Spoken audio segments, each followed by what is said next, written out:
I want to apologize because it is clear Colby and his family were failed. BC's Minister of Children and Family Development has apologized for the systemic failures that led to the death of an 11-year-old Indigenous boy while in foster care in 2021.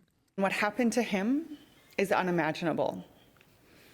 There are not words for what he endured. The boy and his younger sister had been violently abused and starved, all of it caught on cameras inside the home. A judge called it a house of horrors.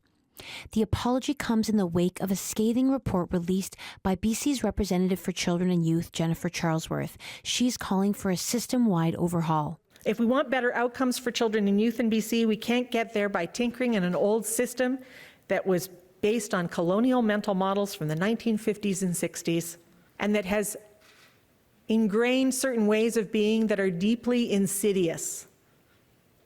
We have to create anew. The child's name has not been released, but he's known in the report as Colby, which is a pseudonym. The First Nation where he died is also not being named, only that it's in the Fraser Valley. The president of the BC Aboriginal Childcare Society urged the government to act on this report and not let it sit on the shelf. How many commitments did we have? How many reports do we have where every minister and every level of government said we commit to do better? And yet here we are yet again today.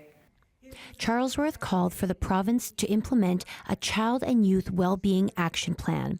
That could include funding for First Nations to take full jurisdiction over their own child welfare cases. Colby's First Nation is in the process of taking over responsibility for child welfare cases.